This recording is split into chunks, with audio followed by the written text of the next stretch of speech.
सकाळी पीएमपीएमएलची पहिली बैठक झाली आणि एकूणच पुण्याची सार्वजनिक वाहतूक व्यवस्था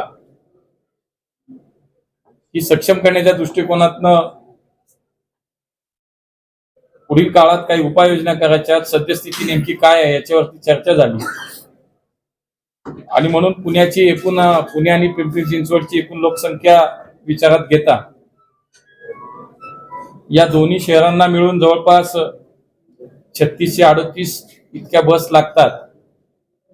आज कार्यरत जवळपास 1928 बसेस रस्त्यावरती धावतायत आणि म्हणून जवळपास 1700 बसेसची एकूण आवश्यकता अजून पुढच्या काळामध्ये आहे। हे असताना एकूण जवळपास 777 नवीन बसेसची प्रक्रिया आता भाडे तत्वावरती असतील, स्वतःच्या मालकीच्या असतील, याची प्रक्रिया आता पीएमपीएमएल मध्ये सुरू आहे। या 777 पैकी जवळपास 177 इलेक्ट्रिक बसेस, त्या मागच्या 350 बसेसचं काम पीएमपीएलचं जे सुरू होतं त्याच्यामध्ये 177 बस अजून येणं बाकी आहे।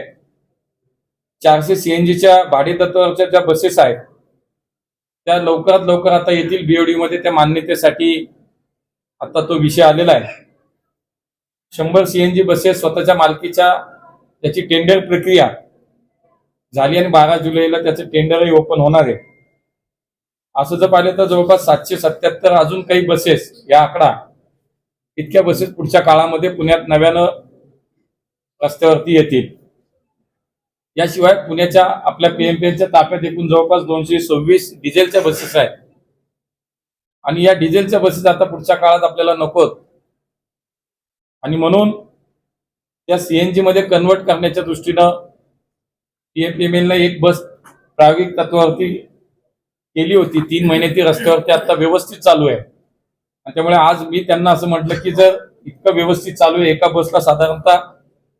आपल्याला जर इलेक्ट्रिक म्हणून जर कन्वर्ट करायचं असेल तर 50 लाखाच्या आसपास खर्च येतो, पण 30 बस जर आपण सीएनजी वरती कन्वर्ट केली तर ती 10 लाख रुपयामध्ये होते आणि म्हणून पुढच्या टप्प्याटप्प्याने ह्या 226 बसेस या टप्प्याटप्प्यानं आता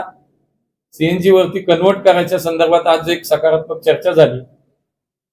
पण हळूहळू आता सीएनजीच्या बसेस ह्या आपल्याला संपवाव्या लागतील। शिवाय पुढच्या काळामध्ये जो काही आता 1000चा साधारणतः आकडा राहतो, ज्या बसेस आपल्याला कमी पडतील त्यासाठी म्हणून मग त्यानंतर मेट्रोची जी काही बैठक झाली, महामेट्रोच्या अधिकाऱ्यांना पण मी असं म्हणालो की केंद्र सरकार म्हणून जसं फेम 2 च्या अंतर्गत 150 बसेस आपल्याला मागच्या वेळेला मिळाल्या, मी स्वतः त्यासाठी पुढच्या काळात नक्की प्रयत्न करेन की अजून आपल्याला या शहराला बसेस केंद्र सरकारच्या माध्यमातून कशा मिळतील। पुढच्या काळामध्ये मेट्रोचं जाळं पुण्यामध्ये आपण जर विस्तारणार असेल तर जो मूळ नवीन मार्ग जर विस्तारित आपल्याला एखादा सुचवायचा आहे तर त्याचा डीपीआर करताना सुद्धा लास्ट माइल कनेक्टिव्हिटीसाठी शेवटच्या माणसाला मेट्रो वापरण्यासाठी म्हणून तुमच्या डीपीआर मध्ये सुद्धा तुम्ही काही बसेसचा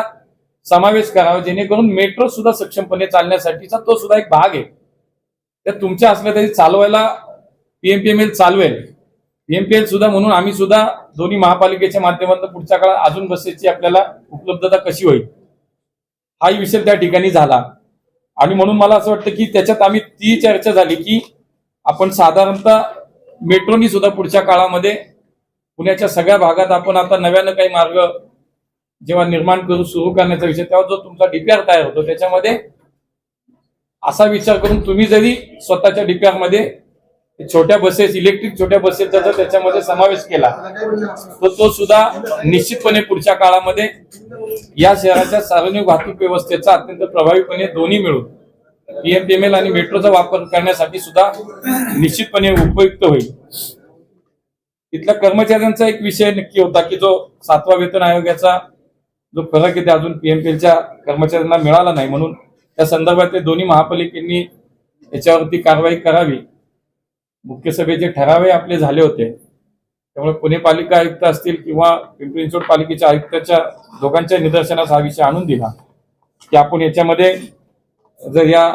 फरकाची रक्कम आपण जर लवकर मंजूर केली तर त्याच्यामध्ये या कर्मचाऱ्यांना एक दिलासा नक्की मिळेल। शिवाय काही दिवसापूर्वी जी अटल बस सेवा आपण बंद केली तर त्याच्यामध्ये खरं तर देशातली कुठलीच महानगराची मोठ्या शहराची सार्वजनिक वाहतूक व्यवस्था ही खऱ्या अर्थानं कधीच फायद्यात नसते. शेवटी ती चालवावी लागते, ती गरज असते, सर्वसामान्य माणसासाठी चालवावी लागते. त्यामुळे पुणे असेल, पिंपरी चिंचवड हे महापालिका आपण संचलन तूट त्यासाठीच देतो. आणि मग त्यात अधिक काय भर पडला चालेल, पण नागरिकांची सेवा कुठली बंद होता कामा नये. म्हणून ज्या ठिकाणी आवश्यकता आहे, ठीक आहे, तुम्ही प्रॉफिटमध्ये नाही म्हणताय, हा काय प्रॉफिट लॉसचा व्यवसाय नाही. नागरिकांना आपण म्हणालो की 5 किलोमीटरचं अंतर, 5 मिनिटावरती बस, असं साधारणतः जे काही अटल बस सेवेचं एक शेड्यूल तुम्ही एक मॉडेल तयार केलं, तर जिथे गरज आहे, मग कुठलाही भाग असो तो, अगदी शहराच्या उपनगरांमध्ये कुठेही, तर त्या ठिकाणी बस सेवा पुन्हा एकदा सुरू करावी अशा पद्धतीच्या एक सूचना सुद्धा आज त्या ठिकाणी यांना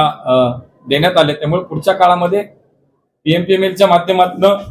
आणि मेट्रोच्या माध्यमातून या शहराची सार्वजनिक वाहतूक व्यवस्था सक्षम करण्यासाठी म्हणून पीएमपीएलच्या या बैठकीचा निश्चितपणे आज आम्ही जो काही आढावा घेतला त्याच्यातनं पुढच्या काही काळासाठी काम करायचं त्याच्यामध्ये निश्चित झालं.